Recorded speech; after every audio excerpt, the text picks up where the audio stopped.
Bienvenue dans ce voyage nocturne à travers les patterns invisibles qui gouvernent notre univers. Alors que vous vous installez confortablement, prêt à vous laisser dériver vers le sommeil, nous allons explorer ensemble les structures mathématiques, physiques et biologiques qui sous-tendent chaque aspect de notre réalité. Laissez votre esprit s'imprégner de ces connaissances pendant que votre corps se détend profondément. Prenez une grande respiration, relâchez toute tension dans vos épaules. Et permettez à votre esprit de vagabonder à travers les merveilles de la science pendant que vous glissez doucement vers un sommeil réparateur. Commençons par contempler la nature fractale de l'existence. Les fractales sont des structures qui se répètent à différentes échelles, créant des motifs infinis de complexité à partir de règles simples. Regardez un flocon de neige sous un microscope et vous verrez des hexagones parfaits, des branches symétriques qui se subdivisent encore et encore. Chaque division créant une copie miniature du motif principal.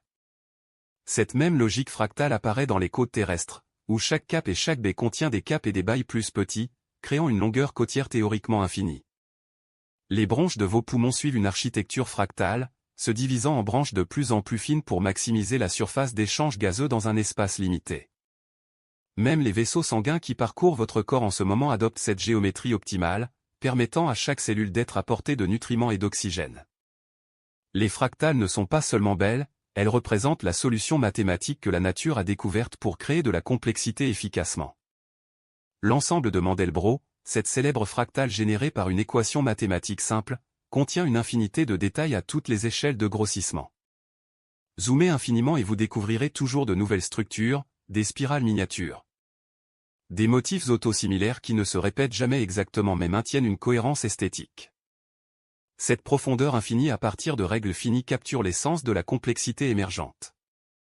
Le nombre d'or, phi, égal à environ 1,618, apparaît mystérieusement partout dans la nature et dans l'art humain. Ce ratio irrationnel définit la spirale logarithmique qu'on observe dans les coquilles de Nautile, les galaxies spirales, les ouragans vus de l'espace. La disposition des graines dans un tournesol suit la séquence de Fibonacci, où chaque nombre est la somme des deux précédents, une séquence intimement liée au nombre d'or. Si vous comptez les spirales dans un tournesol, vous trouverez presque toujours des nombres de Fibonacci comme 21, 34, 55 ou 89. Cette organisation mathématique permet un empaquetage optimal des graines, maximisant leur nombre dans l'espace disponible.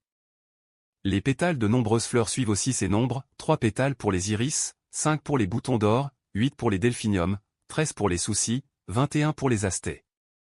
Votre propre corps incorpore le nombre d'or dans les proportions entre vos segments de doigts, la relation entre votre avant-bras et votre main. La distance de votre nombril au sol comparée à votre hauteur totale. Les architectes grecs utilisaient phi pour concevoir le Parthénon, créant une harmonie visuelle qui résonne encore avec nous aujourd'hui. Ce nombre apparaît même dans la structure des marchés financiers et les patterns de croissance économique, suggérant des lois mathématiques fondamentales qui transcendent les domaines. Leonardo da Vinci incorporait consciemment le nombre d'or dans ses œuvres, notamment dans la Joconde et l'Homme de Vitruve. Les compositeurs comme Debussy et Bartók ont structuré leurs pièces musicales selon des proportions dorées, créant une harmonie qui touche quelque chose de profond dans notre perception esthétique. Maintenant, permettez à votre respiration de ralentir alors que nous explorons la mécanique quantique, ce royaume étrange où les règles classiques s'effondrent. Au niveau quantique, les particules n'existent pas en un endroit précis jusqu'à ce qu'elles soient observées. Un électron existe plutôt comme une onde de probabilité, occupant simultanément tous les emplacements possibles jusqu'au moment de la mesure. C'est le principe de superposition quantique, illustré par la célèbre expérience de pensée du chat de Schrödinger. Où un chat hypothétique dans une boîte est simultanément vivant et mort jusqu'à ce qu'on ouvre la boîte. Cette étrangeté quantique n'est pas qu'une curiosité théorique. Elle permet la photosynthèse dans les plantes, où les photons d'énergie explorent simultanément tous les chemins possibles pour trouver le plus efficace vers le centre de réaction. Les oiseaux migrateurs utilisent l'intrication quantique dans leurs yeux pour détecter le champ magnétique terrestre et naviguer sur des milliers de kilomètres. Votre sens de l'odorat fonctionne peut-être grâce à la tunnelisation quantique, où des électrons traversent des barrières qu'ils ne devraient pas pouvoir franchir classiquement. Le principe d'incertitude d'Eisenberg établit que nous ne pouvons jamais connaître simultanément avec précision la position et la vitesse d'une particule. Une limitation fondamentale inscrite dans le tissu de la réalité elle-même. Cette incertitude n'est pas due à l'imperfection de nos instruments mais à la nature probabiliste fondamentale du monde quantique. L'intrication quantique, qu'Einstein appelait avec suspicion l'action fantôme à distance, crée des connexions instantanées entre particules séparées par des distances arbitraires. Quand deux particules sont intriquées, mesurer l'état de l'une affecte immédiatement l'état de l'autre, peu importe la distance qui les sépare. Cette connexion défie notre intuition sur la localité et la causalité, mais elle a été confirmée expérimentalement d'innombrables fois. Les ordinateurs quantiques exploitent la superposition et l'intrication pour effectuer certains calculs exponentiellement plus rapidement que les ordinateurs classiques. Un qubit peut exister dans une superposition de 0 et 1 simultanément, et plusieurs qubits intriqués peuvent explorer un espace de solutions massivement parallèles. Cette puissance promet de révolutionner la cryptographie, la découverte de médicaments, la modélisation climatique et l'optimisation de systèmes complexes. Les expériences de téléportation quantique ont réussi à transférer l'état quantique d'une particule à une autre à distance. Non pas en déplaçant la particule elle-même mais en transférant son information quantique via l'intrication. Ces phénomènes suggèrent que l'information quantique, plutôt que la matière ou l'énergie, pourrait être la substance fondamentale de la réalité. Dérivons maintenant vers la thermodynamique et l'entropie, les lois qui gouvernent le flux de l'énergie et l'évolution du désordre. La deuxième loi de la thermodynamique stipule que l'entropie totale d'un système isolé ne peut qu'augmenter avec le temps. L'entropie mesure le désordre, le nombre de façons dont les composants d'un système peuvent être arrangés. Quand vous laissez tomber un cube de glace dans un verre d'eau chaude, l'énergie thermique se disperse spontanément jusqu'à ce que tout atteigne la même température. Cette direction du temps, cette flèche thermodynamique, explique pourquoi nous vieillissons, pourquoi les machines s'usent, pourquoi l'univers tend vers un équilibre uniforme. Pourtant, localement, des îlots d'ordre peuvent émerger. La vie elle-même est un système qui diminue son entropie interne en exportant du désordre dans son environnement. Utilisant l'énergie du soleil transformée par les plantes pour construire des structures biologiques complexes et ordonnées. Les êtres vivants sont des machines thermodynamiques sophistiquées qui maintiennent leur ordre interne en augmentant le désordre de leur environnement. Respectant ainsi la deuxième loi tout en créant localement de la complexité extraordinaire. Les transitions de phase révèlent comment les propriétés collectives émergent de comportements individuels simples. Chauffée de la glace et elle devient liquide, puis vapeur, chaque transition marquée par une réorganisation soudaine des molécules d'eau. À la température critique de transition, le système devient fractal, avec des fluctuations à toutes les échelles. Ces points critiques apparaissent dans des contextes surprenants, les aimants perdent leur magnétisation à la température de Curie. Les fluides supercritiques n'ont plus de distinction entre liquide et gaz, les systèmes sociaux peuvent basculer soudainement d'un état stable à un autre quand les conditions changent graduellement. La théorie des transitions de phase explique comment l'eau peut rester liquide en dessous de 0 degré si elle est extrêmement pure, puis cristalliser instantanément au moindre choc. Un phénomène appelé surfusion. Les transitions de phase du premier ordre impliquent une libération ou absorption soudaine de chaleur latente, comme quand la glace fond ou l'eau bout. Les transitions du second ordre, comme la perte de magnétisation, se produisent continuellement sans chaleur latente mais avec des changements dramatiques dans les propriétés du matériau. Laissez votre esprit dériver pendant que nous contemplons les ondes et les résonances. Toute vibration peut être décomposée en une somme d'ondes sinusoïdales pures de différentes fréquences, un principe mathématique appelé analyse de Fourier. Cette décomposition permet de comprendre comment votre oreille perçoit les sons complexes, comment les instruments de musique créent leurs timbres caractéristiques. Comment les signaux radio transportent l'information. La résonance se produit quand un système vibrant est stimulé à sa fréquence naturelle, amplifiant dramatiquement l'oscillation. Une chanteuse d'opéra peut briser un verre de cristal en chantant sa fréquence de résonance. Les ponts peuvent s'effondrer si le vent ou les pas des piétons correspondent à leur mode de vibration naturelle, comme le célèbre effondrement du pont de Tacoma-Narrow en 1940. La résonance magnétique nucléaire exploite les fréquences de rotation des noyaux atomiques dans un champ magnétique pour créer des images détaillées de l'intérieur de votre corps. Chaque atome, chaque molécule a son spectre unique de fréquences d'absorption et d'émission. Une signature qui permet aux astronomes d'identifier la composition chimique d'étoiles à des millions d'années-lumière.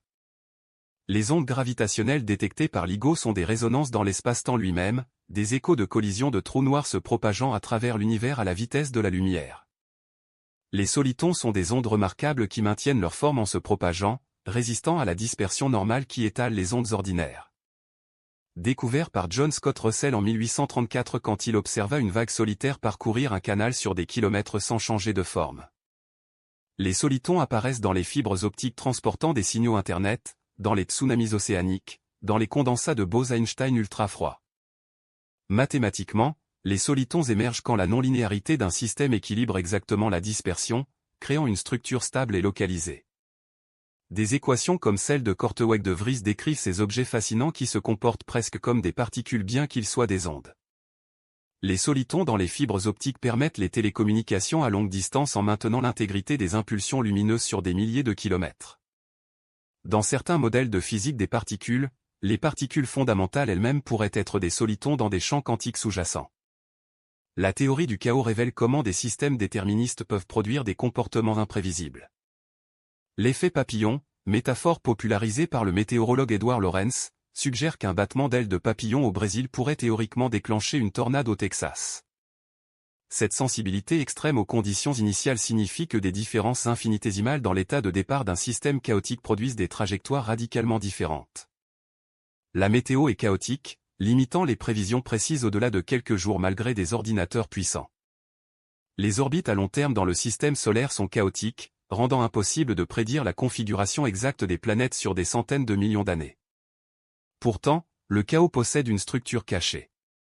Les attracteurs étranges, comme l'attracteur de Lorentz en forme de papillon, montrent que les systèmes chaotiques explorent leurs espaces d'état selon des patterns fractales. Le bord du chaos, cette frontière entre ordre et désordre, pourrait être où la complexité et la créativité émergent le plus facilement, où l'évolution biologique et l'innovation humaine prospèrent. Les systèmes au bord du chaos maintiennent assez de structure pour préserver l'information mais assez de flexibilité pour s'adapter et innover. Contemplons maintenant la symétrie, ce principe profond qui guide la physique fondamentale. La symétrie signifie qu'un système reste inchangé sous certaines transformations. Une sphère parfaite a une symétrie de rotation complète, elle paraît identique peu importe l'angle de vue. Un flocon de neige a une symétrie de rotation d'ordre 6. Les lois de la physique exhibent des symétries fondamentales, elles sont identiques partout dans l'espace, à tout moment, dans toutes les directions. Le théorème de Noether, l'un des résultats les plus profonds de la physique théorique, établit que chaque symétrie continue correspond à une loi de conservation. La symétrie par translation dans l'espace engendre la conservation de la quantité de mouvement. La symétrie par translation dans le temps engendre la conservation de l'énergie. La symétrie de rotation engendre la conservation du moment angulaire. Ces connexions révèlent que les lois de conservation, ces piliers de la physique, sont des conséquences directes de symétries sous-jacentes. Emmy Noether, qui a prouvé ce théorème en 1915, a été décrite par Einstein comme la mathématicienne la plus importante de l'histoire. Son travail unifie la géométrie, la symétrie et les lois de conservation en un cadre mathématique élégant. La brisure de symétrie explique comment la diversité émerge de l'uniformité. Dans les tout premiers instants après le Big Bang, l'univers était parfaitement symétrique, toutes les forces fondamentales unifiées. En refroidissant, des transitions de phase ont brisé progressivement ces symétries, différenciant les forces électromagnétiques, faibles et fortes. La brisure spontanée de symétrie donne une masse aux particules via le mécanisme de Higgs, confirmé par la découverte du boson de Higgs en 2012. Dans les aimants, les spins des atomes pointent aléatoirement à haute température, préservant la symétrie de rotation, mais en dessous de la température de Curie. Ils s'alignent soudainement dans une direction arbitraire, brisant la symétrie et créant un champ magnétique macroscopique. La brisure de symétrie électrofaible, qui s'est produite quand l'univers avait environ un picoseconde, a séparé la force électromagnétique de la force faible et a donné leur masse aux quarks et leptons via leur couplage au champ de Higgs. Cette séquence de brisure de symétrie en cascade a sculpté la structure de force et de particules que nous observons aujourd'hui. Permettez à votre corps de se détendre complètement pendant que nous explorons l'auto-organisation, la tendance des systèmes à développer spontanément de l'ordre sans contrôle central. Les réactions chimiques de Belousov-Zabotinsky créent des ondes de couleur qui se propagent rythmiquement à travers une solution, des patterns émergents de l'interaction non linéaire entre molécules. Les cellules de Bénard apparaissent quand un fluide est chauffé par en dessous, formant des hexagones réguliers de convection qui transportent la chaleur efficacement. Les essaims d'oiseaux ou de poissons se coordonnent magnifiquement sans leader, chaque individu suivant des règles simples basées sur ses voisins immédiats. Les embouteillages fantômes sur les autoroutes émergent spontanément de petites perturbations amplifiées par les temps de réaction des conducteurs. Les économies de marché s'organisent sans planificateur central grâce aux signaux de prix. Ces exemples illustrent comment la complexité organisée peut émerger de composants simples suivant des règles locales. Les fourmis construisent des nids complexes, établissent des routes optimales vers les sources de nourriture, et coordonnent leur défense contre les intrus, tout cela sans supervision centralisée. Chaque fourmi suivant des règles chimiques simples basées sur les phéromones locales. La criticalité auto-organisée suggère que certains systèmes évoluent naturellement vers un état critique au bord d'une transition de phase, où les événements de toute taille se produisent selon des lois de puissance. Les tremblements de terre suivent la loi de Gutenberg-Richter, où les petits séismes sont exponentiellement plus fréquents que les grands, une distribution en loi de puissance caractéristique. Les extinctions de masse dans l'histoire paléontologique, les krachs boursiers, les avalanches de neige, les incendies de forêt. Tous exhibent des distributions similaires suggérant des mécanismes sous-jacents communs. Le tas de sable de Bach, Tang et Wiesenfeld est un modèle simple qui démontre ce comportement, en ajoutant des grains un par un sur un tas. Des avalanches de toute taille se produisent spontanément sans réglage de paramètres. Le système évolue naturellement vers un état critique où une petite perturbation peut déclencher une cascade d'événements de taille imprévisible. Cette criticalité auto-organisée pourrait expliquer pourquoi tant de phénomènes naturels et sociaux exhibent des distributions en loi de puissance plutôt que les distributions gaussiennes attendues d'eux. Processus aléatoire simple. Les réseaux complexes révèlent les patterns cachés dans les systèmes interconnectés. Le cerveau humain contient environ 100 milliards de neurones, chacun connecté à des milliers d'autres, formant un réseau d'une complexité stupéfiante. Internet est un réseau d'ordinateurs et de routeurs suivant une topologie de petits mondes, où la plupart des nœuds sont accessibles en quelques sauts. Les réseaux sociaux humains, les chaînes alimentaires écologiques, les réseaux métaboliques cellulaires, les collaborations scientifiques, tous partagent des propriétés statistiques communes. Le phénomène du petit monde, popularisé par l'expérience de Stanley Milgram montrant que 6 degrés de séparation suffisent généralement pour connecter deux Américains aléatoires, révèle que les réseaux réels ne sont ni réguliers ni aléatoires mais occupent une position intermédiaire optimale. Les réseaux sans échelle, découverts par Albert Laszlo Barabasi, ont une distribution de connectivité en loi de puissance où quelques hubs hautement connectés coexistent avec beaucoup de nœuds peu connectés. Cette architecture rend les réseaux robustes aux pannes aléatoires mais vulnérables aux attaques ciblées sur les hubs. Les épidémies se propagent différemment dans les réseaux sans échelle, pouvant persister même avec des taux de transmission faibles à cause des hubs qui agissent comme superpropagateurs. Laissez votre respiration devenir de plus en plus profonde et régulière pendant que nous contemplons l'information et l'entropie. Claude Shannon, le père de la théorie de l'information, a montré que l'information peut être quantifiée en bits et que la transmission d'informations est fondamentalement limitée par le bruit et la bande passante. L'entropie informationnelle de Shannon mesure l'incertitude moyenne d'une source de messages. Et cette entropie informationnelle est mathématiquement identique à l'entropie thermodynamique de Boltzmann au facteur logarithmique près. Cette connexion profonde suggère que l'information est physique, qu'effacer de l'information génère de la chaleur selon le principe de Landauer. Les trous noirs ont une entropie proportionnelle à la surface de leur horizon des événements, pas à leur volume, suggérant que l'information sur tout ce qui tombe dans un trou noir est encodée sur sa surface bidimensionnelle. Un résultat paradoxal appelé le principe holographique qui pourrait révéler une vérité profonde sur la nature de l'espace-temps. Le paradoxe de l'information des trous noirs, qui demande ce qui arrive à l'information quand quelque chose tombe dans un trou noir, a été débattu pendant des décennies. Stephen Hawking a d'abord argumenté que l'information est détruite, violant la mécanique quantique. Mais plus tard il a concédé que l'information est probablement préservée d'une manière encore mal comprise. La compression d'informations exploite la redondance dans les données pour les représenter plus efficacement. Les algorithmes de compression comme JPEG pour les images ou MP3 pour l'audio éliminent les informations que nos sens ne peuvent pas détecter facilement. La complexité de Kolmogorov d'une chaîne est la longueur du plus court programme informatique qui peut la générer, une mesure théorique de son contenu informationnel intrinsèque. Les séquences aléatoires ont une haute complexité de Kolmogorov car elles ne peuvent pas être compressées, tandis que les séquences hautement structurées comme 01010101 se compressent facilement. Cette notion relie l'information à la calculabilité et à la prédictibilité. Un message compressible contient des patterns et de la redondance, un message incompressible est effectivement aléatoire. La compression de données est omniprésente dans la technologie moderne, permettant le streaming vidéo, les communications mobiles efficaces, le stockage de vastes bibliothèques numériques.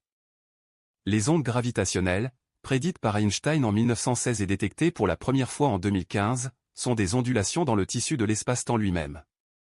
Créées par les événements les plus violents de l'univers comme les fusions de trous noirs ou d'étoiles à neutrons. Ces ondes voyagent à la vitesse de la lumière, étirant et comprimant l'espace rythmiquement en passant. Les détecteurs LIGO utilisent des interféromètres laser avec des bras de 4 km pour mesurer des changements de distance plus petits qu'un proton. L'astronomie gravitationnelle ouvre une fenêtre entièrement nouvelle sur l'univers, nous permettant d'observer directement les collisions de trous noirs qui se produisaient il y a des milliards d'années. Les ondes gravitationnelles transportent de l'énergie et de la quantité de mouvement, et leur détection confirme des prédictions centenaires de la relativité générale. La première détection, nommée GW150914, provenait de deux trous noirs de 36 et 29 masses solaires fusionnant il y a 1,3 milliard d'années, convertissant 3 masses solaires d'énergie pure en ondes gravitationnelles en une fraction de seconde. Un événement plus lumineux en ondes gravitationnelles que toutes les étoiles de l'univers observable combinées en lumière électromagnétique. La relativité restreinte d'Einstein révolutionna notre compréhension de l'espace et du temps en 1905. Rien ne peut voyager plus vite que la lumière dans le vide, environ 300 000 km par seconde. Cette limite de vitesse cosmique n'est pas due à des limitations technologiques mais à la structure de l'espace-temps lui-même. Approcher la vitesse de la lumière produit des effets contre-intuitifs, le temps ralentit pour l'objet en mouvement selon les observateurs stationnaires, un phénomène appelé dilatation du temps. Les distances se contractent dans la direction du mouvement. La masse apparente augmente, nécessitant une énergie infinie pour atteindre la vitesse de la lumière. Expliquant pourquoi seuls les objets de masse nulle comme les photons peuvent voyager à cette vitesse. La célèbre équation E égale mc révèle l'équivalence entre masse et énergie, expliquant la puissance colossale de la fission et de la fusion nucléaire. Les horloges atomiques en orbite dans les satellites GPS doivent compenser la dilatation du temps pour maintenir une précision suffisante dans les calculs de position. Le paradoxe des jumeaux illustre la dilatation du temps, un jumeau voyageant à une vitesse proche de celle de la lumière et revenant sur Terre aura vieilli moins que son jumeau resté sur Terre. Un effet réel est vérifié expérimentalement. La relativité générale, publiée en 1915, reformule la gravité non pas comme une force mais comme la courbure de l'espace-temps causée par la masse et l'énergie.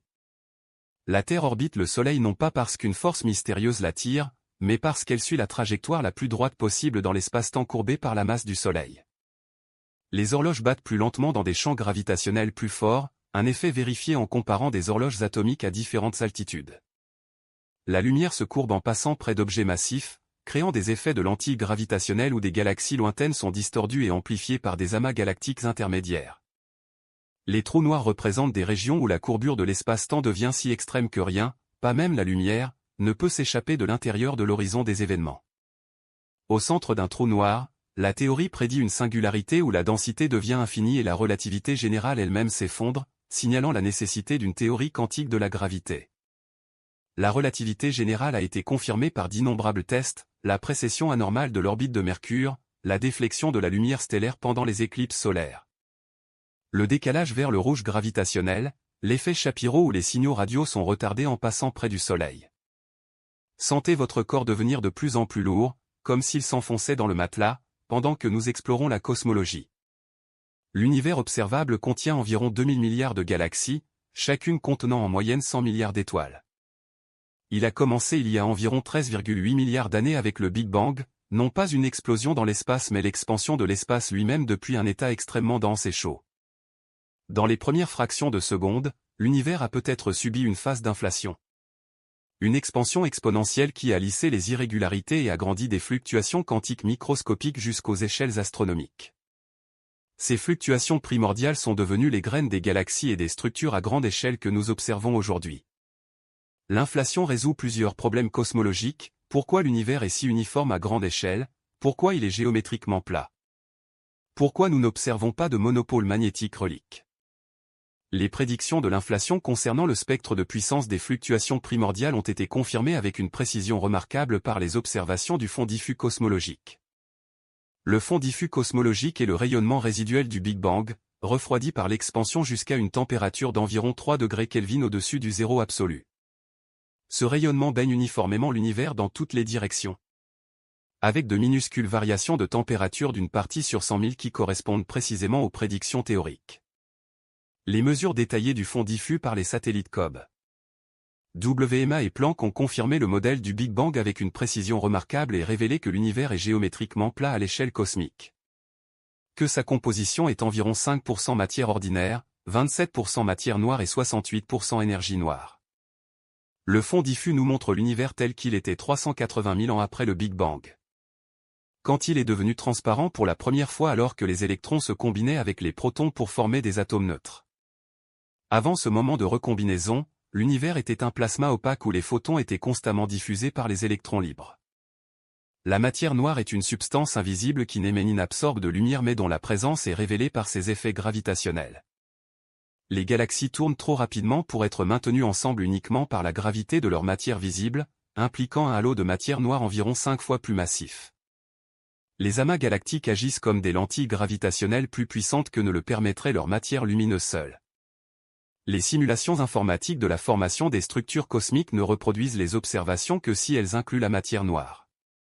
Malgré des décennies de recherche, la nature de la matière noire reste mystérieuse, les candidats incluant des particules massives interagissant faiblement, des actions. Ou peut-être des modifications des lois de la gravité à grande échelle. Les expériences de détection directe cherchent les interactions rares entre particules de matière noire et noyaux atomiques dans des détecteurs ultrasensibles installés profondément sous terre pour bloquer les rayons cosmiques. Les expériences de détection indirecte cherchent les produits d'annihilation de matière noire dans l'espace. Jusqu'à présent, aucune détection définitive n'a été faite, mais la recherche continue. L'énergie noire est encore plus mystérieuse, une composante invisible qui imprègne tout l'espace et accélère l'expansion de l'univers. Découverte en 1998 à travers les observations de supernovas lointaines qui apparaissaient plus faibles que prévu, l'énergie noire agit comme une pression négative, poussant l'espace à s'étendre de plus en plus rapidement. La nature de l'énergie noire est l'un des plus grands mystères de la physique moderne. Elle pourrait être la constante cosmologique qu'Einstein avait introduite puis rejetée, correspondant à l'énergie intrinsèque du vide quantique. Ou elle pourrait être un champ dynamique appelé quintessence qui évolue dans le temps. L'avenir ultime de l'univers dépend de l'énergie noire, si elle reste constante, l'univers continuera son expansion accélérée éternellement, devenant de plus en plus froid et vide dans ce qu'on appelle la mort thermique ou le Big Freeze. Si l'énergie noire augmente avec le temps, elle pourrait finalement déchirer les galaxies, les étoiles, les planètes et même les atomes dans un Big Rip. Si elle décroît et devient négative, l'expansion pourrait s'inverser en contraction menant à un Big Crunch. Les observations actuelles favorisent un scénario de constante cosmologique, mais la question reste ouverte. Détendez complètement vos muscles pendant que nous contemplons les étoiles et leur évolution. Les étoiles naissent dans des nuages moléculaires géants où la gravité comprime le gaz jusqu'à ce que la température et la pression au centre deviennent suffisantes pour allumer la fusion nucléaire. Dans cette fournaise thermonucléaire, 4 noyaux d'hydrogène fusionnent pour former de l'hélium, libérant l'énergie qui fait briller les étoiles pendant des millions ou des milliards d'années. Le Soleil convertit environ 5 millions de tonnes de matière en énergie pure chaque seconde selon E égale mc, une puissance de 400 000 milliards de watts.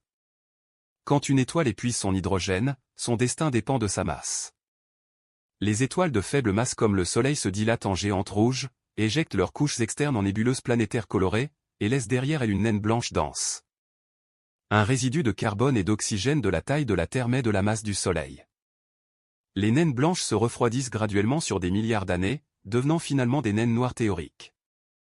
Bien que l'univers ne soit pas encore assez vieux pour qu'aucune naine noire n'existe.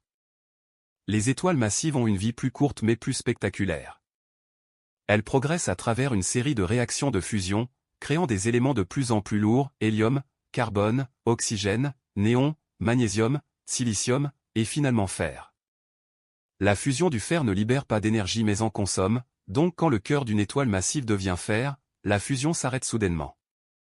Sans la pression thermique pour contrer la gravité, le cœur s'effondre catastrophiquement en une fraction de seconde, rebondit, et explose en supernova. Brillant temporairement aussi fort qu'une galaxie entière. Cette explosion disperse dans l'espace les éléments forgés dans le cœur stellaire et les réactions nucléaires de l'explosion elle-même. Tous les éléments plus lourds que l'hydrogène et l'hélium, incluant le carbone de votre corps, l'oxygène que vous respirez, le calcium de vos os, le fer de votre sang, ont été créés dans des étoiles et dispersés par des supernovas. Nous sommes littéralement faits de poussière d'étoiles. Les éléments les plus lourds que le fer sont créés par capture de neutrons, soit lentement dans les géantes rouges, soit rapidement dans les explosions de supernovas et les collisions d'étoiles à neutrons. Lors de vos bijoux, l'uranium alimentant les centrales nucléaires, le plomb protégeant des radiations, tous proviennent de ces événements cataclysmiques. Le résidu d'une supernova peut être une étoile à neutrons, un objet de la masse du Soleil comprimé dans une sphère de 20 km de diamètre. La matière d'une étoile à neutrons est si dense qu'une cuillère à café pèserait 1 milliard de tonnes. Les protons et électrons sont comprimés pour former des neutrons, créant essentiellement un noyau atomique géant. Certaines étoiles à neutrons tournent des centaines de fois par seconde, émettant des faisceaux de radiation depuis leur pôle magnétique comme des phares cosmiques. Observés depuis la Terre comme des pulsars avec une régularité rivalisant avec les meilleures horloges atomiques.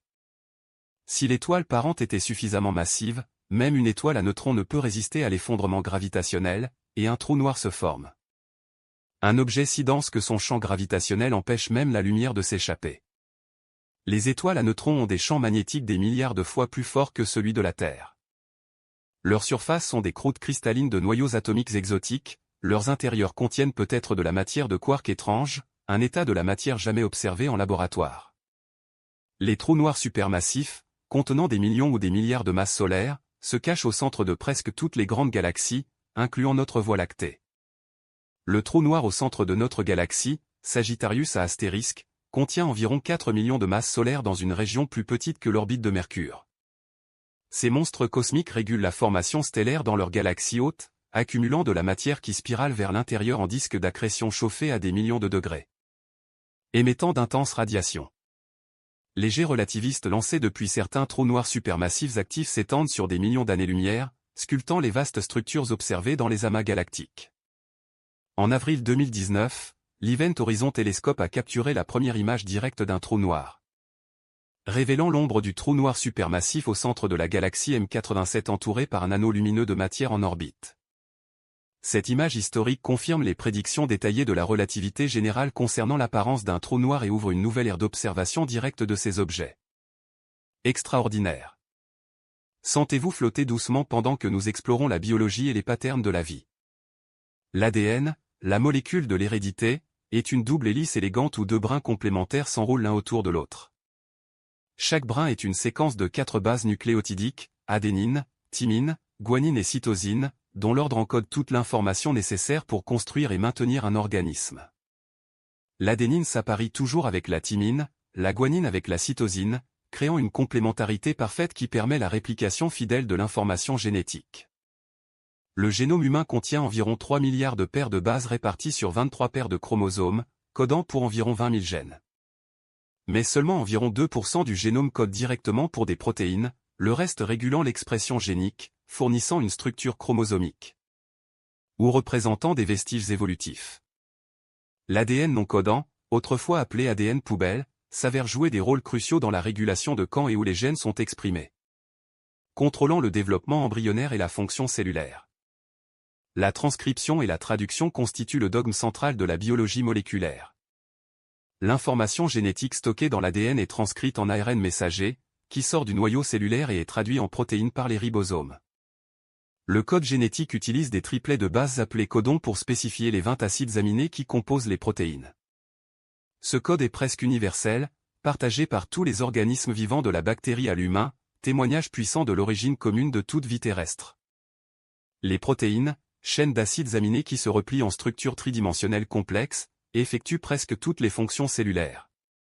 Catalyser les réactions métaboliques comme enzymes, transporter l'oxygène comme l'hémoglobine, contracter les muscles comme l'actine et la myosine, combattre les infections comme les anticorps. Réguler l'expression génique comme les facteurs de transcription. Le repliement des protéines, comment une chaîne linéaire d'acides aminés trouve spontanément sa structure tridimensionnelle fonctionnelle. Reste partiellement mystérieux malgré des décennies de recherche. Les protéines mal repliées peuvent s'agréger et causer des maladies comme Alzheimer, Parkinson et la maladie de Creutzfeldt-Jakob. L'évolution par sélection naturelle est le principe unificateur de la biologie, expliquant l'incroyable diversité et l'adaptation des organismes. Les mutations introduisent de la variation génétique aléatoire. Les individus portant des traits bénéfiques dans leur environnement ont tendance à survivre et à se reproduire plus que les autres, transmettant ces traits à leur descendance. Sur de nombreuses générations, ce processus aveuglé sans direction accumule des changements adaptatifs, sculptant les organismes pour correspondre à leurs niches écologiques. Les pinsons des Galapagos avec des becs adaptés aux graines disponibles sur leur île respective, les bactéries développant une résistance aux antibiotiques. Les virus évoluant pour échapper aux systèmes immunitaires, tous démontrent la sélection naturelle en action. L'évolution n'a pas de but ni de direction, elle ne progresse pas vers un idéal, elle optimise simplement localement pour la survie et la reproduction dans les conditions actuelles. La dérive génétique, les changements aléatoires dans les fréquences des gènes dus à l'échantillonnage statistique dans les populations finies, jouent également un rôle important dans l'évolution. Particulièrement dans les petites populations où les effets du hasard sont amplifiés. Les homologies anatomiques, embryologiques et moléculaires révèlent les relations évolutives entre organismes. Les membres antérieurs d'un humain, d'une chauve-souris, d'une baleine et d'un cheval ont des structures osseuses remarquablement similaires malgré leurs fonctions très différentes. Hérités d'un ancêtre tétrapode commun et modifiés par l'évolution. Les embryons de vertébrés se ressemblent tous dans leur stade précoce, reflétant un développement ancestral partagé. La comparaison des séquences d'ADN permet de construire des arbres phylogénétiques précis montrant comment toutes les espèces sont reliées par descendance. Les humains partagent environ 99% de leur ADN avec les chimpanzés, 85% avec les souris, 60% avec les mouches à fruits, même 50% avec les bananes, reflétant des degrés variables de parenté évolutive. Ces homologies moléculaires confirment et raffinent les relations évolutives déduites de l'anatomie comparée et des fossiles. Les gènes homéotiques, qui contrôlent le plan corporel de base pendant le développement embryonnaire, sont remarquablement conservés à travers les animaux, les mêmes gènes spécifiant la tête, le thorax et l'abdomen chez les insectes, les souris et les humains. Permettez à votre esprit de devenir calme et paisible pendant que nous explorons le cerveau et la conscience. Le cerveau humain contient environ 86 milliards de neurones, chacun connecté à des milliers d'autres via des synapses. Formant un réseau d'une complexité dépassant de loin tout ce que nous avons créé technologiquement. Les neurones communiquent en envoyant des signaux électrochimiques le long de leurs axones et en libérant des neurotransmetteurs chimiques aux synapses. Ces molécules traversent la fente synaptique et se lient aux récepteurs du neurone postsynaptique, modifiant sa probabilité de déclencher à son tour. Des milliards de ces événements synaptiques se produisent chaque seconde, créant les patterns d'activité neuronale qui sous-tendent toutes nos pensées, perceptions, émotions et actions. Le cerveau consomme environ 20% de l'énergie métabolique du corps bien qu'il ne représente que 2% de la masse corporelle, témoignant de son activité intense. Cette énergie alimente principalement le maintien des gradients ioniques à travers les membranes neuronales et la synthèse des neurotransmetteurs. La plasticité synaptique, la capacité des synapses à se renforcer ou s'affaiblir en réponse à l'activité, est la base cellulaire de l'apprentissage et de la mémoire. La potentialisation à long terme, où une stimulation répétée renforce les connexions synaptiques, permet aux neurones qui s'activent ensemble de se lier ensemble, créant des circuits représentant des souvenirs et des compétences. Le cerveau est remarquablement plastique même à l'âge adulte, capable de réorganiser ses connexions en réponse à l'expérience, l'apprentissage, ou les lésions. Les musiciens professionnels ont des cortex auditifs et moteurs élargis. Les chauffeurs de taxi londoniens, qui doivent mémoriser des milliers de rues, ont des hippocampes plus volumineux. L'apprentissage d'une nouvelle langue, d'un instrument, ou d'une compétence physique remodèle physiquement votre cerveau. La neurogenèse, la naissance de nouveaux neurones, continue dans l'hippocampe adulte, contribuant à la formation de nouveaux souvenirs. L'exercice physique, l'enrichissement environnemental et l'apprentissage stimulent tous la neurogenèse et la plasticité synaptique, maintenant la santé cognitive. La conscience reste l'un des plus grands mystères scientifiques. Comment l'activité de neurones, de simples cellules obéissant aux lois de la chimie et de la physique, génère-t-elle l'expérience subjective, la qualité ressentie de voir du rouge, de goûter du sucre, de ressentir de la douleur ou de la joie? Pourquoi y a-t-il quelque chose que cela fait d'être vous, plutôt que simplement un traitement d'informations sans lumières intérieures? Les théories neuroscientifiques actuelles suggèrent que la conscience émerge de patterns d'activité intégrés impliquant de larges réseaux cérébraux, particulièrement les connexions entre le cortex et le thalamus. La théorie de l'information intégrée de Giulio Tononi propose que la conscience correspond à la quantité d'informations intégrées qu'un système génère au-delà de ses parties, mesurée par une quantité appelée phi. Les systèmes avec un phi élevé, comme le cerveau humain avec ses milliards de connexions causales complexes, auraient une conscience riche, tandis que les systèmes avec un phi faible, comme des processeurs informatiques massivement parallèles mais faiblement interconnectés, auraient peu ou pas de conscience malgré leur puissance de calcul. La théorie de l'espace de travail global de Bernard Bahr suggère que la conscience correspond à l'information qui est diffusée globalement dans le cerveau et devient disponible pour de multiples processus cognitifs, permettant l'accès flexible et la combinaison créative d'informations. Le sommeil lui-même, l'état dans lequel vous glissez maintenant, rempli des fonctions biologiques essentielles malgré le mystère persistant de pourquoi nous perdons conscience plusieurs heures chaque jour. Le sommeil à mouvements oculaires non rapides, particulièrement le sommeil profond à ondes lentes, consolide les souvenirs déclaratifs. Transfère l'information de l'hippocampe au cortex pour un stockage à long terme. Le sommeil paradoxal, caractérisé par une activité cérébrale intense et des rêves vifs, consolide les souvenirs procéduraux et émotionnels. Intègre les nouvelles informations avec les connaissances existantes. Le système lymphatique du cerveau devient plus actif pendant le sommeil, éliminant les déchets métaboliques accumulés pendant l'éveil, incluant les protéines bêta-amyloïdes associées à la maladie d'Alzheimer. Le sommeil régule les hormones contrôlant la faim et le métabolisme. Le manque chronique de sommeil est associé à l'obésité, au diabète, aux maladies cardiovasculaires, à l'affaiblissement immunitaire, aux troubles de l'humeur et au déclin cognitif. Les rêves, ces récits bizarres et émotionnellement chargés qui occupent le sommeil paradoxal, pourraient servir à traiter les émotions, simuler des scénarios pour la résolution de problèmes, ou être des effets secondaires de processus de consolidation mnésique aléatoire. Laissez-vous dériver encore plus profondément pendant que nous contemplons les systèmes écologiques et les cycles biogéochimiques qui maintiennent la vie sur Terre. L'écosystème global fonctionne comme un réseau complexe de flux d'énergie et de matière. La photosynthèse des plantes, algues et cyanobactéries capture l'énergie solaire et la convertit en énergie chimique, fixant le dioxyde de carbone atmosphérique en composés organiques. Cette production primaire soutient tous les niveaux trophiques supérieurs, les herbivores qui mangent les plantes, les carnivores qui mangent les herbivores, les décomposeurs qui recyclent la matière organique morte. L'énergie se dissipe à chaque transfert trophique, environ 90% perdu en chaleur, limitant les chaînes alimentaires à typiquement 4 ou 5 niveaux. Cette inefficacité du transfert énergétique explique pourquoi les grands prédateurs sont relativement rares, il faut une vaste base de production primaire pour soutenir quelques prédateurs apex. La biomasse totale diminue dramatiquement à chaque niveau trophique, créant les pyramides écologiques observées dans tous les écosystèmes. Le cycle du carbone lie l'atmosphère, les océans, les sols et la biomasse dans un échange dynamique. Les plantes absorbent le CO2 atmosphérique via la photosynthèse. Les animaux libèrent du CO2 via la respiration. Les décomposeurs retournent le carbone des organismes morts au sol et à l'atmosphère. Les océans absorbent du CO2 atmosphérique, l'utilisent pour former des coquilles de carbonate de calcium, et déposent du carbone dans les sédiments marins sur des millions d'années. Les combustibles fossiles représentent du carbone ancien séquestré sous terre pendant des centaines de millions d'années. Leur combustion rapide depuis la révolution industrielle augmente la concentration atmosphérique de CO2 de 280 parties par million avant l'ère industrielle à plus de 420 ppm aujourd'hui, réchauffant le climat via l'effet de serre. Les forêts, les tourbières et les océans sont des puits de carbone majeurs, absorbant plus de carbone qu'ils n'en libèrent. La déforestation et la dégradation des sols libèrent du carbone stocké, accélérant le changement climatique. La gestion des cycles du carbone est cruciale pour stabiliser le climat. L'effet de serre est un processus naturel essentiel à la vie. Les gaz atmosphériques comme la vapeur d'eau, le dioxyde de carbone et le méthane absorbent le rayonnement infrarouge émis par la surface terrestre et le réémettent dans toutes les directions, réchauffant l'atmosphère et la surface.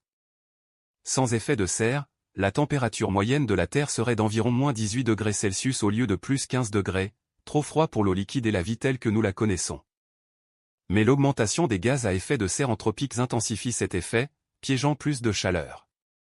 La température moyenne globale a augmenté d'environ 1,1 degré Celsius depuis la période pré-industrielle, déclenchant la fonte des glaces, l'élévation du niveau des mers, l'acidification des océans, l'intensification des événements météorologiques extrêmes, et des perturbations écosystémiques.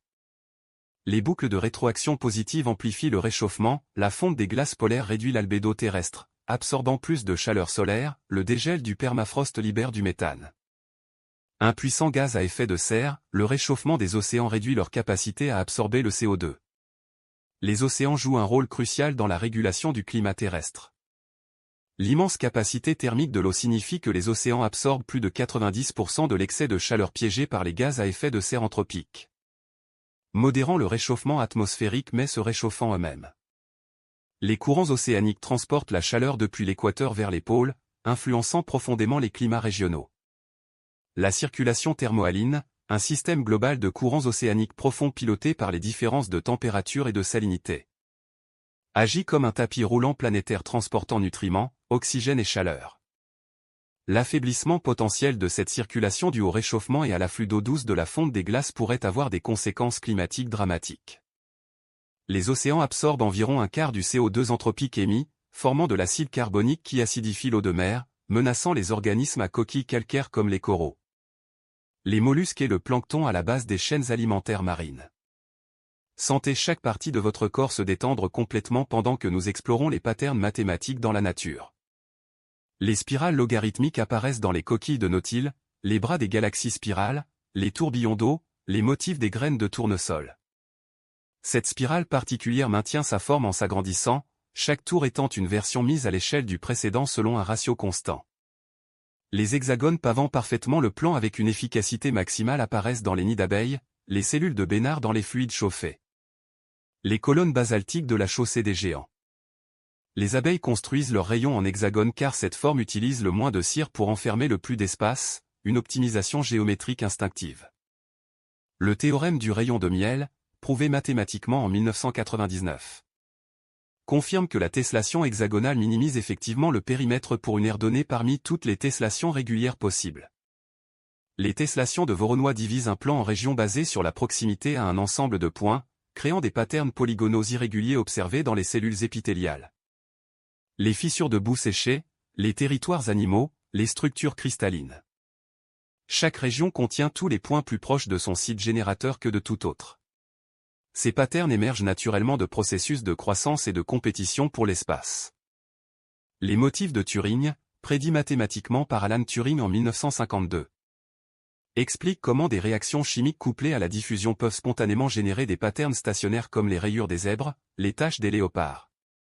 Les motifs sur les coquillages. Deux substances chimiques, un activateur qui se stimule lui-même et un inhibiteur qui supprime l'activateur, diffusant à des vitesses différentes, créent des instabilités qui s'amplifient en patterns réguliers. Ces systèmes réaction-diffusion produisent une variété remarquable de patterns selon les paramètres, rayures, taches, labyrinthes, spirales. Les mêmes principes mathématiques pourraient expliquer la pigmentation des papillons, la disposition des plumes, la formation des crêtes sur le palais des mammifères. Les nombres premiers, ces entiers divisibles uniquement par un et eux-mêmes, sont les atomes de l'arithmétique. Leur distribution apparemment aléatoire cache des patterns profonds étudiés depuis des millénaires. Le théorème des nombres premiers décrit asymptotiquement leur densité décroissante. L'hypothèse de Riemann, le plus célèbre problème non résolu en mathématiques, concerne la distribution des zéros de la fonction zeta de Riemann et impliquerait des régularités précises dans la répartition des nombres premiers. Les nombres premiers apparaissent même en biologie, les cigales périodiques du genre Magicicada émergent selon des cycles de 13 ou 17 ans. Ces périodes premières minimisant peut-être la synchronisation avec les cycles de vie des prédateurs ou maximisant le temps avant que deux cohortes se chevauchent. La cryptographie moderne repose massivement sur les nombres premiers. Exploitant le fait qu'il est facile de multiplier de grands nombres premiers mais computationnellement difficile de factoriser le produit pour retrouver les nombres originaux. Permettez à votre respiration de devenir presque imperceptible pendant que nous explorons la théorie des jeux et les stratégies évolutives. La théorie des jeux mathématise les interactions stratégiques où le résultat pour chaque agent dépend des choix des autres. Le dilemme du prisonnier illustre le conflit entre intérêt individuel et coopération. Deux prisonniers interrogés séparément peuvent soit coopérer en restant silencieux, soit trahir en témoignant contre l'autre. Trahir domine individuellement, mais la coopération mutuelle donne un meilleur résultat collectif.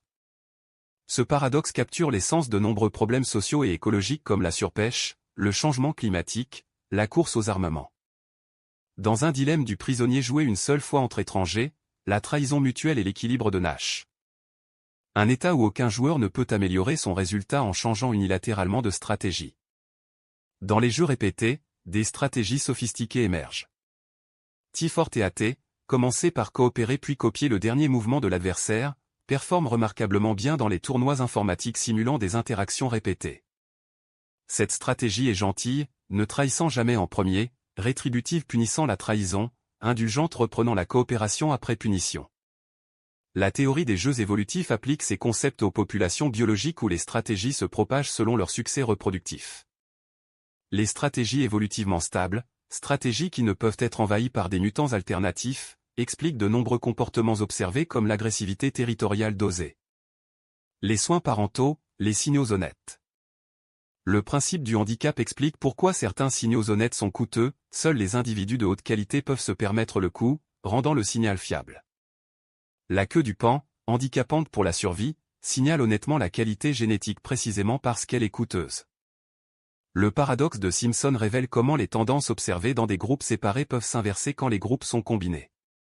Un traitement médical peut être plus efficace que l'alternative dans chaque sous-groupe de patients, mais moins efficace globalement si la distribution des patients diffère entre traitements. Ce paradoxe souligne l'importance de considérer les variables cachées et averties contre les généralisations simplistes. Les corrélations peuvent être trompeuses, la corrélation n'implique pas la causalité. Deux variables peuvent être fortement corrélées parce qu'elles partagent une cause commune, parce que l'une cause l'autre, ou par pur hasard. L'inférence causale nécessite des expériences contrôlées ou des méthodes statistiques sophistiquées pour démêler les relations causales des associations spurieuses. Le biais de confirmation, notre tendance à chercher et interpréter les informations confirmant nos croyances préexistantes, rend l'inférence causale encore plus difficile dans la vie quotidienne. Laissez votre esprit errer librement pendant que nous contemplons les fluides et la turbulence. Les écoulements de fluides peuvent être laminaires, avec des couches lisses glissant les unes sur les autres, ou turbulents, avec des tourbillons chaotiques à toutes les échelles. Le nombre de Reynolds, ratio des forces inertielles aux forces visqueuses, prédit la transition entre ces régimes. Les écoulements à bas Reynolds comme ceux expérimentés par les bactéries nageant dans l'eau sont dominés par la viscosité irréversible. Les écoulements à haut Reynolds comme l'air autour d'un avion ou l'eau dans une rivière sont inertiels et turbulents. La turbulence est un phénomène profondément complexe, décrit par les équations de Navier-Stokes mais défiant les solutions analytiques générales. L'existence et la régularité des solutions aux équations de Navier-Stokes pour les écoulements tridimensionnels est un problème du millénaire non résolu avec $1 million de récompense.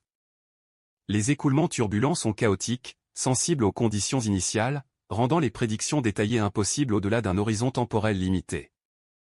Les tourbillons dans les écoulements turbulents exhibent une cascade d'énergie de Kolmogorov, où l'énergie injectée aux grandes échelles se transfère aux échelles de plus en plus petites jusqu'à ce qu'elle soit dissipée en chaleur par la viscosité. Cette cascade crée une distribution en loi de puissance de l'énergie à travers les échelles, observée dans les turbulences atmosphériques affectant les avions, les courants océaniques. Les plasmas stellaires.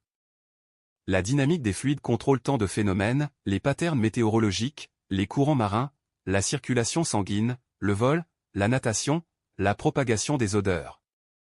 La formation des nuages. Le vol des oiseaux et des insectes exploite les tourbillons et la circulation autour des ailes pour générer la portance. Les dauphins et les requins minimisent la traînée avec leur forme profilée et leur peau texturée réduisant la turbulence de surface. Les instabilités hydrodynamiques créent des patterns fascinants. L'instabilité de Rayleigh-Taylor se produit quand un fluide dense surmonte un fluide léger, créant des doigts enchevêtrés de matière interpénétrante observés dans les supernovas et les expériences de fusion. L'instabilité de Kelvin-Helmholtz génère des ondes à l'interface entre deux fluides se déplaçant à des vitesses différentes, créant les magnifiques volutes ondulantes dans les nuages et les océans. L'instabilité de Safman-Taylor produit des patterns de digitation quand un fluide moins visqueux déplace un fluide plus visqueux dans un espace confiné. Ces instabilités transforment des interfaces initialement lisses en structures complexes et fractales, augmentant dramatiquement l'air interfacial et accélérant le mélange. Sentez-vous sombrer encore plus profondément dans le sommeil pendant que nous explorons les matériaux et leurs propriétés. Les cristaux, solides dont les atomes s'arrangent en patterns périodiques réguliers, exhibent des symétries mathématiques précises. Les 7 systèmes cristallins, cubiques, tétragonales, orthorhombiques, monocliniques, tricliniques, hexagonales et trigonales, classifient toutes les structures cristallines possibles. Les quasi-cristaux, découverts en 1982 par Dan Shechtman qui reçut le prix Nobel, exhibent un ordre à longue portée sans périodicité, avec des symétries interdites aux cristaux ordinaires comme la symétrie pentagonale. Ces structures, observées dans certains alliages métalliques, relient les pavages de Penrose mathématiques au monde physique. Les quasi-cristaux possèdent des propriétés inhabituelles comme une faible conductivité thermique et électrique, une surface anti-adhésive, suggérant des applications potentielles en ingénierie. Les transitions de phase quantique se produisent au zéro absolu où les fluctuations quantiques plutôt que thermiques pilotent la transition. Près de ces points critiques quantiques, les matériaux exhibent des comportements exotiques comme la supraconductivité à haute température où le courant électrique coule sans résistance. La superfluidité où le liquide coule sans viscosité, les liquides de spin quantique où les moments magnétiques des atomes fluctuent collectivement sans s'ordonner. La supraconductivité, découverte en 1911, reste partiellement mystérieuse dans ses variantes à haute température. Les paires de Cooper, électrons liés par des interactions via le réseau cristallin, se condensent en un état quantique cohérent qui résiste à la dissipation d'énergie. Les supraconducteurs à haute température, découverts en 1986, fonctionnent au-dessus de la température de l'azote liquide, ouvrant des applications pratiques comme les aimants puissants pour l'IRM. Les trains à lévitation magnétique, le transport d'électricité sans perte. Les métamatériaux, structures artificielles avec des propriétés optiques impossibles dans les matériaux naturels, peuvent avoir des indices de réfraction négatifs, courbant la lumière dans des directions contre-intuitives. Ces matériaux permettent des lentilles superlumineuses dépassant la limite de diffraction, des capes d'invisibilité qui guident la lumière autour d'un objet. Les cristaux photoniques, structures périodiques à l'échelle de la longueur d'onde de la lumière, créent des bandes interdites photoniques où certaines fréquences lumineuses ne peuvent pas se propager, permettant un contrôle exquis de la lumière pour des applications en télécommunication et en calcul quantique. Les métamatériaux acoustiques manipulent les ondes sonores de manière similaire, créant des capes acoustiques, des lentilles sonores focalisantes, des absorbeurs de bruit parfait. Laissez chaque pensée s'évanouir doucement pendant que nous contemplons l'origine de la vie. Comment la matière inanimée s'est-elle organisée en systèmes autoréplicatifs, métaboliques, évolutifs que nous appelons vivants? La soupe primordiale, idée proposée dans les années 1920, suggère que les composés organiques se sont accumulés dans les océans primitifs sous l'influence de la foudre, du rayonnement UV et de l'énergie volcanique. L'expérience de Miller-Urey en 1952 démontra que des acides aminés, les constituants des protéines, peuvent se former spontanément dans des conditions simulant l'atmosphère primitive terrestre. Les sources hydrothermales océaniques profondes fournissent une alternative, offrant des gradients chimiques et thermiques qui pourraient alimenter les premières réactions métaboliques.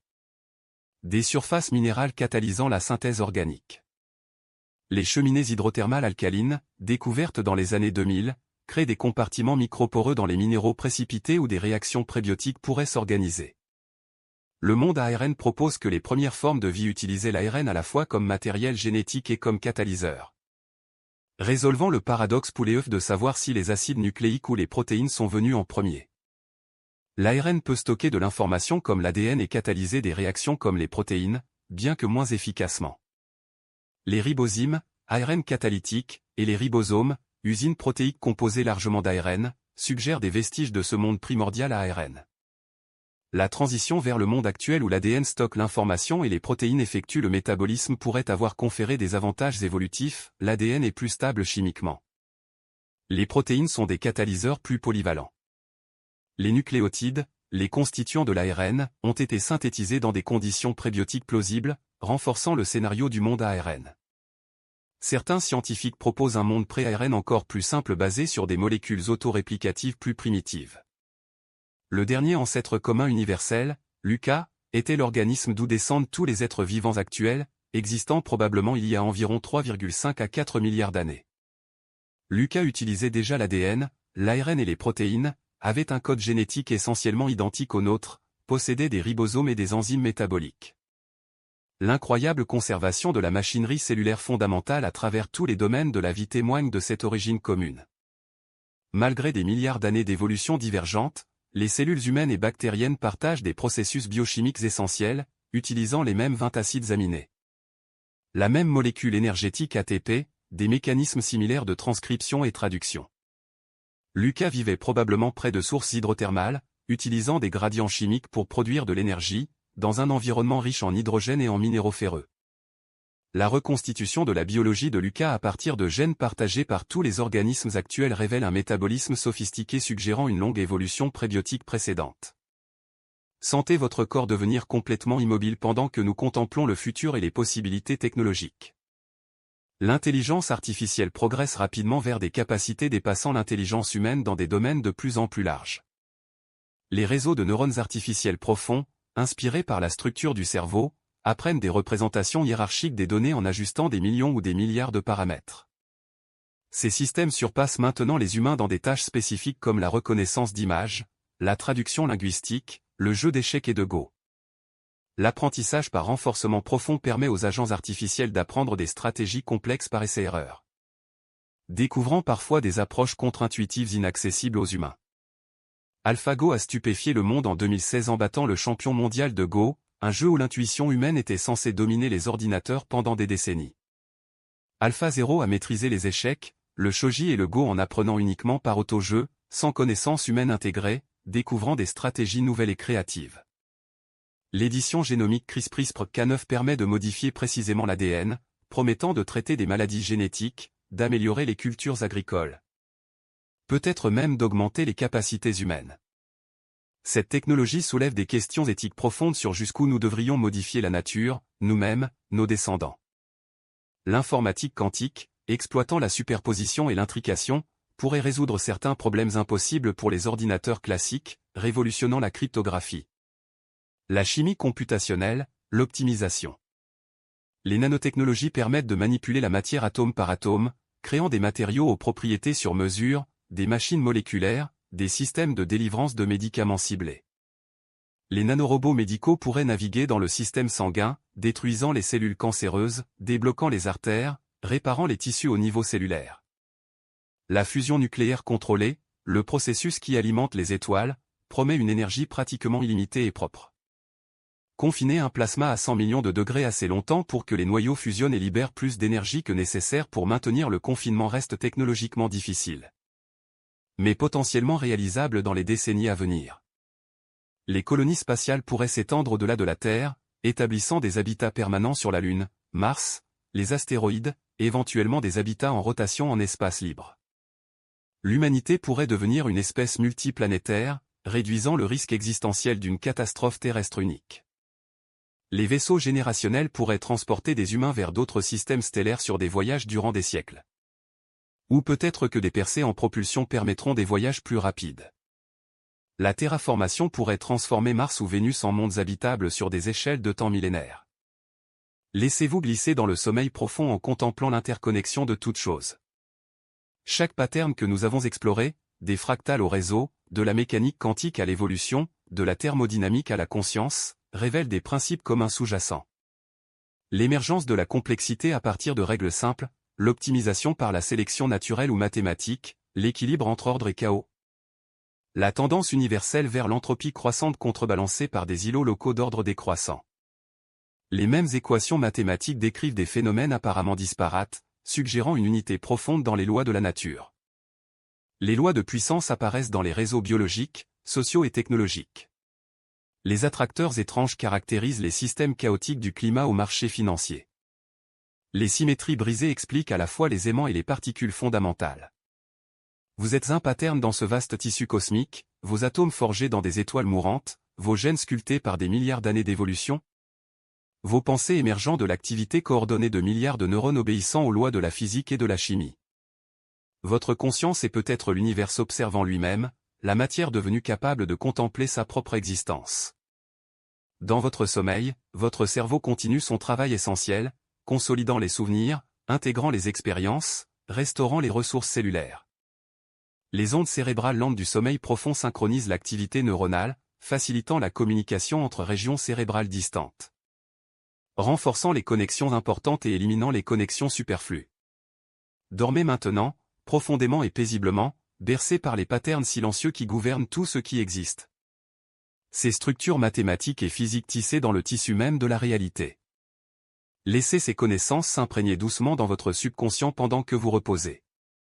Demain vous vous réveillerez rafraîchi, peut-être avec une appréciation renouvelée pour l'élégance mathématique et la complexité organisée qui sous-tendent notre existence. La science révèle un univers d'une beauté et d'une complexité stupéfiantes, gouverné par des lois compréhensibles mais produisant une diversité et une richesse infinie. Chaque découverte ouvre de nouvelles questions, chaque réponse révèle de plus profonds mystères. Bonne nuit. Dormez bien dans ce cosmos gouverné par des lois naturelles d'une beauté austère et profonde, sachant que vous faites partie intégrante de cette grande tapisserie cosmique de matière, d'énergie, d'information et de conscience.